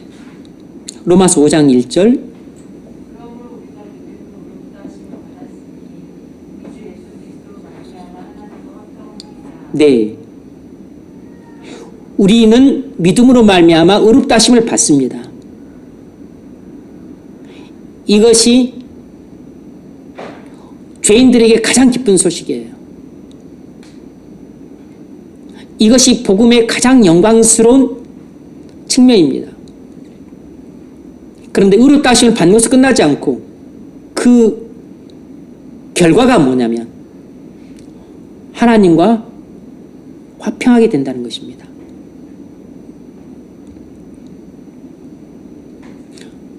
뿐만 아니라 우리는 두 번째로 어떤 결과를 얻게 되냐면 은혜의 세계 속으로 들어가게 돼요. 은혜의 가운데 거하게 됩니다. 은혜의 나라 속으로 들어가게 돼요. 세 번째로 어떤 결과가 오냐면 우리는 장차 영광의 나라에 들어가게 될 줄 알고 그 나라를 소망하며 살게 됩니다. 우리는 믿음으로 말미암아 의롭다함을 받아요.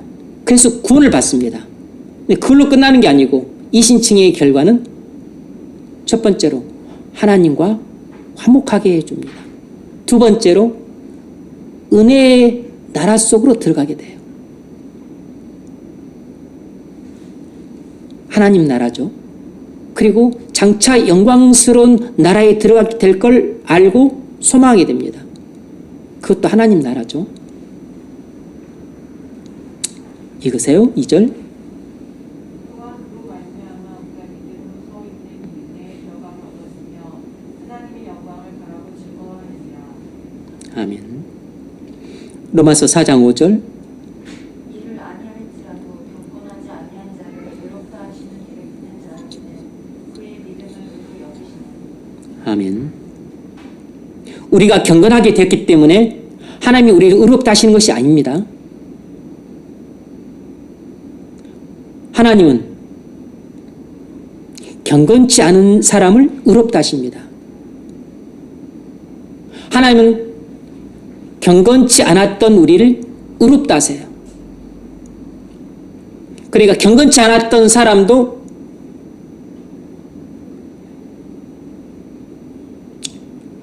십자가의 피를 믿는 순간 의롭다함을 받습니다. 그리고 의롭다함을 받은 그 순간부터 경건한 사람으로 변화되는 것이에요.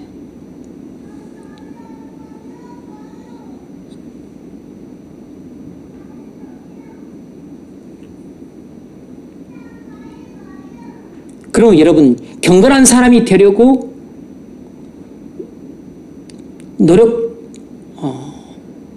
하는 것이 아니라 믿으려고 해야 됩니다.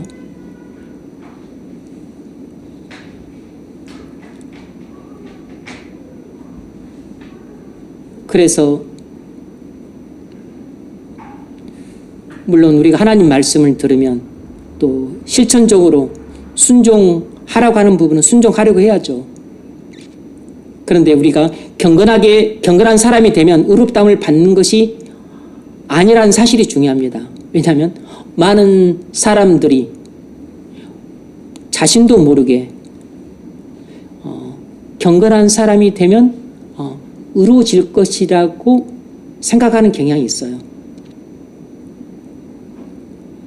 그래서 내가 어떤 선한 행동들을 하게 되면 내가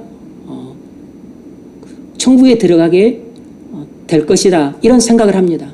이것이 어려운 말로는 이행칭이잖아요. 행위 구원인데 세상 종교가 다 행위 구원입니다. 그런데 사람의 본능도 다 행위 구원을 믿고 있어요. 사람은 본능적으로 행위로 구원받으려고 합니다. 그런데 기독교 구원은 우리 본성과 달라요.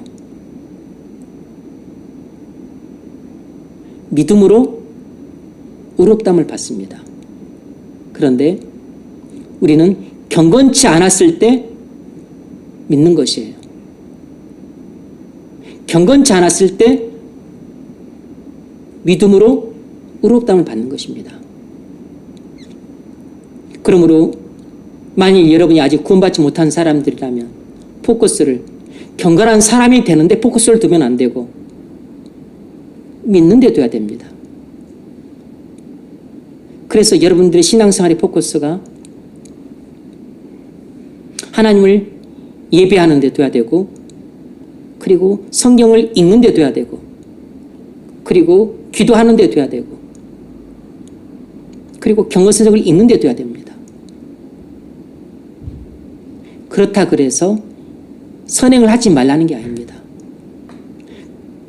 그렇다 그래서 말씀에 순종하지 않아도 별 문제가 안 된다 그런 뜻이 아니에요. 포커스를 어디다 둬야 되냐고 말을 하고 있는 것입니다. 경건한 사람이 되려고 그렇게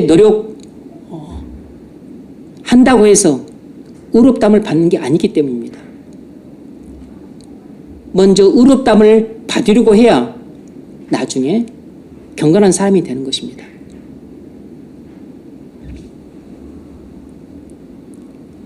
그래서 같이 병행해야 되는 것이에요. 항상 여러분들의 마음의 중심은 믿음으로 의롭다함을 받기 위해서 항상 거기에 맞춰져야 됩니다. 믿음으로 의롭다함을 받는데 그래서 말씀을 들을 때도 성경을 읽을 때도 기도할 때도 그래서 말씀을 듣는데 집중하고 성경을 읽는데 열심히 해야 되고 그리고 기도하는데 열심히 해야 됩니다. 그런데 여러분들이 뭐 설교도 안 듣고 그리고 성경도 안 읽고 기도도 안 한다. 그러면 여러분이 의롭다함을 받을 수 있는 루트가 거의 차단되어 있기 때문에 의롭다함을 받을 수 있는 길이 별로 없는 것이에요.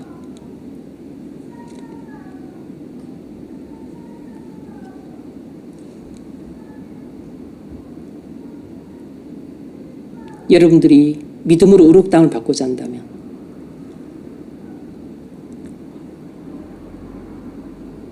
설교를 들을 때 그걸 믿음으로 받으십시오. 그리고 성경을 읽을 때 간절한 마음으로 읽으세요.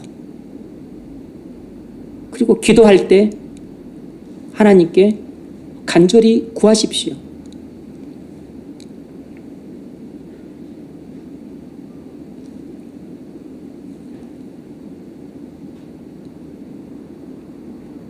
다섯 번째 문제 읽으세요. 이 신칭의의 결과들은 무엇입니까? 네, 결과들은 아주 여러 가지가 있는데 간단하게 짚고만 넘어가겠습니다.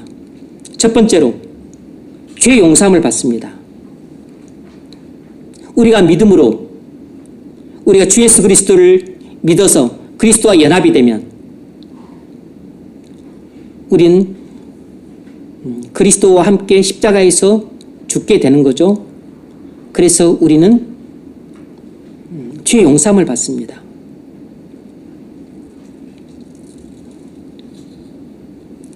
이사야서 44장 22절 내가 내 허물을 빽빽한 구름같이 내 죄를 안개같이 없이 하였으니 너는 내게로 돌아오라. 내가 너를 구속하였음이니라. 아멘. 우리가 그리스도를 믿으면 그리스도의 피가 우리의 모든 죄를 다 씻어주기 때문에 우리의 모든 죄가 다 도말이 되어져요.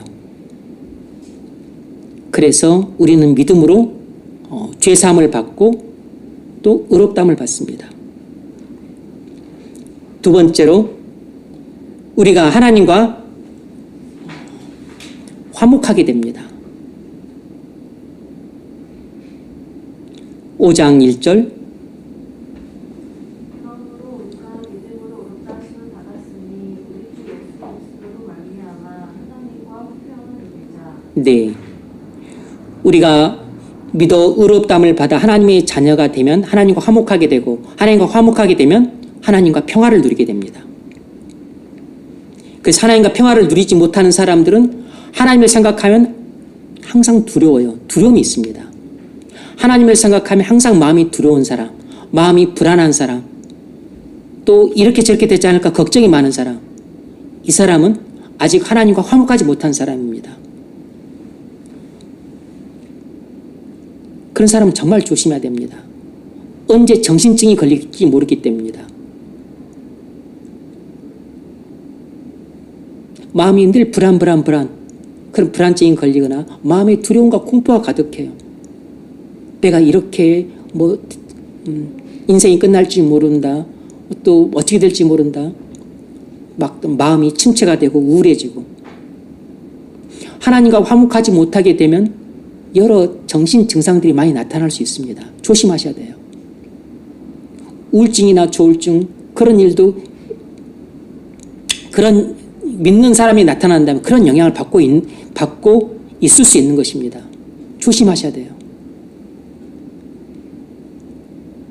정신질환이나 심리적인 장애 같은 경우는 우리 이 영적인 현상과 많이 결부되어 있기 때문에 이것이 칼로 무 자르듯이 딱딱 이렇게 분리되는 게 아니에요. 서로 긴밀히 연관되어 있습니다.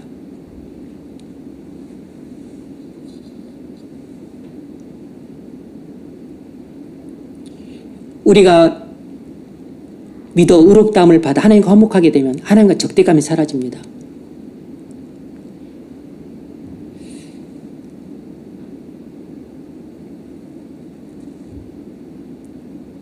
그래서 내 모든 죄가 용서받았다고 하는 그 기쁨을 맛보게 돼요. 죄 용서함 받은 기쁨이 큰 것입니다. 구원의 감격이 큰 것이에요. 세 번째로 우리는 죄에 대해서 죽었다는 것입니다. 로마서 6장 10절 그가 죽으심은 죄에 대하여 단번에 죽으심이요 그가 살아계심은 하나님께 대하여 살아계심이니 이와 같이 너희도 너희 자신을 죄에 대하여는 죽은 자요 그리스도 예수 안에서 하나님께 대하여는 살아있는 자로 여길지어다. 아멘. 그리스도인은 죄에 대해서는 죽은 사람이고 과거에 한 번 일어난 사건 때문에 딱 끝난 사건입니다. 그리고 하나님에 대해서는 살아있는 사람이에요. 그러므로 죄가 나를 지배할 수 없고 하나님만이 나를 지배할 수 있는 것입니다.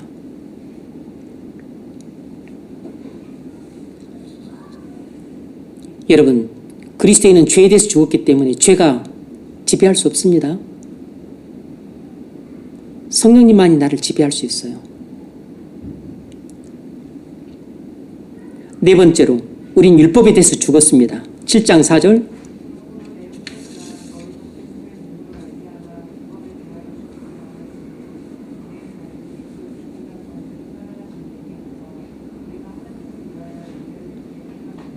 아멘. 남편과 아내의 비유를 앞서 이야기를 했습니다. 7장 1, 2, 3절에서 그 결론이에요. 그래서 남편이 죽게 되면 아내가 다른 남자에게 시집가도 남편의 법을 어기는 것이 아니다. 이렇게 말함으로써 우리가 율법에 대해서 죽었기 때문에 이제 우리는 은혜 아래 들어갔다 이야기를 하고 있는 것입니다. 너희도 그리스도의 몸으로 말미암아 율법에 대하여 죽임을 당하였다. 이는 다른 이 곧 죽은 자 가운데 살아나신 이에게 가서 그리스도에게 가서 그 말인 거죠. 그리스도가 우리의 새로운 남편이 되었다는 것입니다. 우리가 하나님을 위하여 열매를 맺게 하려 함이라.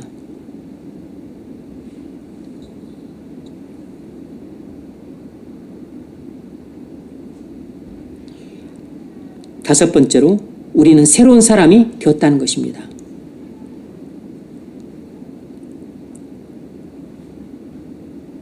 그리스도 안에서 새로운 피조물이 되었기 때문에 우리는 새로운 본성을 갖게 되었어요. 그게 뭐죠? 거룩한 본성입니다. 우리 안에는 타락한 본성은 그대로 있고 거룩한 본성이 새롭게 들어온 것입니다. 이것이 중생이에요. 그래서 우리는 본질적으로 거룩한 본성의 지배를 받습니다. 그러나 타락한 본성도 여전히 있기 때문에 우리 몸이 그 영향을 크게 받고 있는 거죠. 그래서 새로운 생각을 하고 새로운 감정을 갖고 새로운 의지를 갖고 살 수 있는 새로운 피조물로 태어난 것입니다. 누구든지 그리스도 안에 있으면 새로운 피조물이라. 이전 것은 지나갔으니 보라 새 것이 되었도다. 그리스도인은 새로운 피조물로 창조되었다는 사실을 기억하셔야 됩니다. 그리스도인은 그리스도 안에서 새로운 피조물로 창조되었어요. 엄마 태 안에서 새롭게 태어나듯이 그리스도 안에서 새롭게 태어난 것입니다. 여섯 번째로 우리는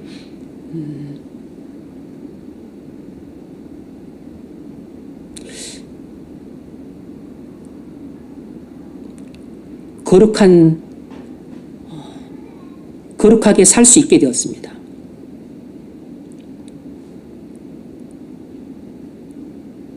거룩하게 살 수 있게 되었어요. 이 거룩하게 산다고 하는 말은 성령의 인도를 따라 살기 시작했다는 뜻입니다. 성령의 인도를 따라 살기 시작한 것이 바로 거룩한 삶이에요. 성도의 모든 거룩한 삶은 전부 성령의 인도를 따르는 삶입니다. 세상 사람들이 아무리 선행을 하고 좋은 일을 하더라도 그들이 삶을 거룩한 삶이라고 말하지는 않습니다. 이유는 성령의 인도를 따라 사는 삶이 아니기 때문입니다. 그들은 이성적으로 좋은 일을 하고 양심적으로 좋은 일을 할 수는 있어도 성령을 인도를 따라서 살지는 않기 때문에 거룩한 삶이라고 말하지 않는 것이에요. 왜냐하면 그들의 선행이나 그들의 기부, 좋은 일도 전부 자기 이름을 위해서 하고 있는 일이기 때문에 그것도 죄의 변형된 행태일 뿐입니다. 복종이 아니에요. 오직 복종만이 거룩입니다. 성령의 인도를 따라 살아가는 삶만이 복종이고 복종만이 거룩인 것이에요. 모든 선행이 거룩이 아닙니다. 그래서 불신자 세상 사람들의 선행은 그냥 자기들을 위한 선행이고 자기 자신을 위한 선행인 것입니다. 그러나 믿는 자들의 선행이란 성령의 인도를 따르는 행동이자 이것이 곧 하나님의 말씀에 순종하는 행동이기 때문에 이렇게 사는 것이 거룩이라고. 그래서 거룩이란 말은 불신자들에게 붙이지 않는 것입니다. 마귀의 지배를 받고 있는데 어떻게 그들이 거룩하게 삽니까? 그냥 단순히 좀 성품이 좋아서 착한 일을 하고 정이 많아서 또 많이 베풀고 도울 뿐인 것입니다. 도덕적으로 선행이라고 말하긴 하지만 영적으로 거룩이라고 말하지 않아요. 거룩이라고 하는 것은 성령의 인도를 따라 살아갈 때만 거룩이라고 말해요. 그리고 그것만이 순종이기 때문에. 빌립보서 2장 12절 13절 항상 집중하여 두렵고 떨림으로 너희 구원을 믿나 너희 안에서 행하시는 이는 하나님이시니 자기 기쁘신 뜻을 위하여 너희에게 소원을 두고 행하게 하시나니. 아멘. 일곱 번째로 더 이상 사단의 지배를 받지 않는다는 것입니다. 요한일서 5장 18절 하나님께로부터 난 자는 다 범죄하지 아니하는 줄을 우리가 아노라. 하나님께로부터 나신 자가 그를 지키시네. 아멘. 그리스도께서 그리스도인을 지키기 때문에 사단이 그리스도를 건들지 못하는 것입니다.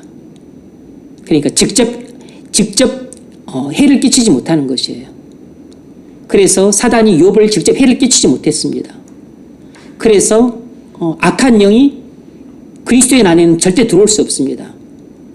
이미 악한 영보다 훨씬 더 높은 권세를 가진 성령 하나님이 들어와 계시는데 어떻게 성령 하나님을 몰아내고 자기가 들어오겠습니까? 성령 하나님께서 악한 영이 들어있는 사람에게서 악한 영을 몰아내고 성령님이 들어가실 수 있어도 성령님을 몰아내고 악한 영이 들어올 수는 없는 것이에요. 그러므로 아직 성령을 받지 않은 사람들은 특히나 악한 영들이 득실거릴 만한 그런 장소는 애시당초 가지 말아야 돼요.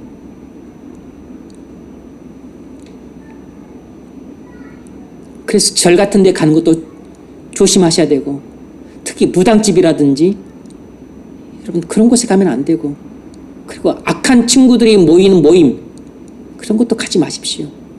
막 또 노래방에서 술 마시고 그냥 또 뭐 퇴폐적인 일들 하는 거 여러분 그런 거 가지 마세요. 꼭 무슨 악한 영이 들어오지 않더라도 악한 영들이 활기를 치는 곳이잖아요. 거기서 성령이 역사를 하겠습니까? 이 구석 저 구석 뭐 천장 바닥에 악한 영들이 득실거리죠. 언제 악한 영이 들어갈지 모릅니다.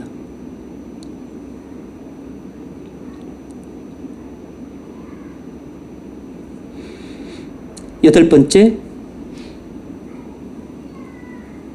하나님은 자녀인 우리를 영원히 사랑하신다는 것입니다. 하나님은 자녀인 우리를 영원히 사랑하신다는 것이에요.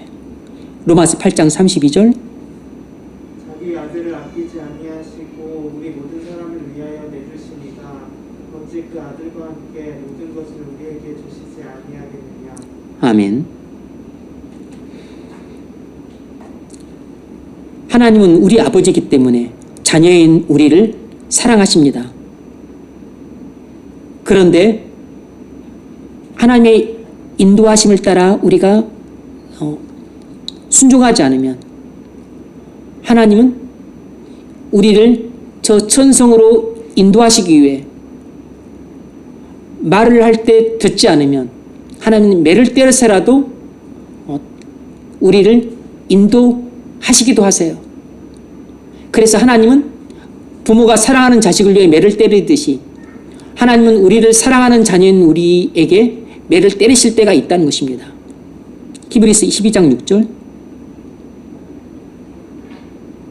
히브리서 12장 6절 없어요? 네, 주께서 그 사랑하신 자를 징계하시고 그가 받아들이시는 아들마다 채찍질 하심이라. 그래서 하나님이 여러분을 사랑하셔서 말씀하시는데 여러분이 말을 안 듣고 계속 어긋난 발톱처럼 계속 여러분 고집대로 행하게 되면 하나님이 여러분을 지옥에 보내시려 작정하셨으면 내버려 두실 수도 있고 그렇지 않고 여러분을 사랑하셔서 전성길로 인도하시고자 하신다면 하나님은 여러분을 징계하시게 됩니다. 그때 막대기로 여러분 다리를 때릴 수 있고 채찍으로 여러분의 등팔을 때릴 수 있다는 것입니다. 주께서 그 사랑하신 자를 징계하시고 그가 받아들이시는 아들마다 채찍질 하심이라. 그런데 매를 때릴 때 부모 마음이 속상하고 채찍질을 할 때 부모 마음이 얼마나 아파요. 하나님 아버지 마음은 그보다 더 훨씬 속상하고 아픈 겁니다. 그러니까 하나님이 여러분을 징계할 때 왜 나를 징계하냐고 그렇게 푸념만 할 것이 아니고 그렇게 징계를 하는 하나님 아버지의 마음은 더 속상하고 더 가슴이 아픈 것입니다. 그래도 사랑하니까 매를 때려서라도 하나님이 바른 길로 인도하고자 하시는 것이에요. 그러므로 나도 좋고 하나님도 좋고는 하나님이 내게 말씀하실 때 우리가 순종하는 것입니다. 근데 말씀을 하실 때 계속 반복해서 불순종하게 되면 그러면 하나님이 우리를 사랑하신 아들로 대하신다면 반드시 우리를 징계하십니다. 그때는 하나님은 속상하고 우리는 아픈 것입니다. 저는 여러분이 그렇게 되지 않기를 바랍니다. 말씀을 맺겠습니다. 만약 우리가 이 좋은 일들을 믿고 주의 이름을 부른다면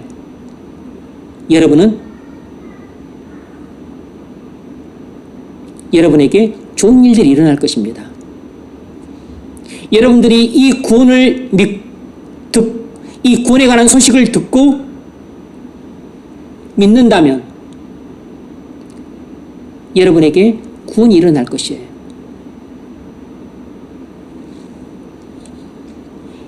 하나님의 구원은 그리스도를 통해 이루어졌습니다. 그러므로 그리스도를 믿으면 하나님의 구원이 여러분에게 임합니다. 그러므로 여러분, 주 예수 그리스도를 불러야 됩니다. 주의 이름을 부르는 자마다 구원을 받아요.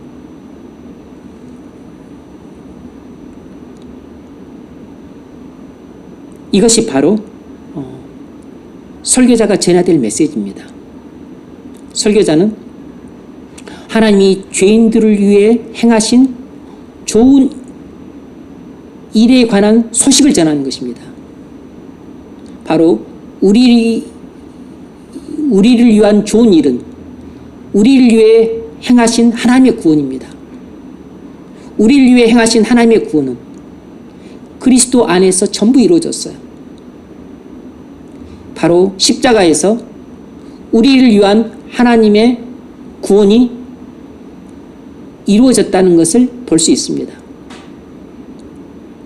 그러므로 그리스도께서 달리신 십자가를 믿으면 그리스도 안에 있는 하나님의 구원을 다 받을 수 있습니다. 이 좋은 일에 대한 소식을 들었기 때문에 이제 여러분이 그것을 믿으면 여러분은 그 좋은 일이 여러분의 것이 될 것입니다. 그런 은혜가 있기를 주의 이름으로 축원합니다.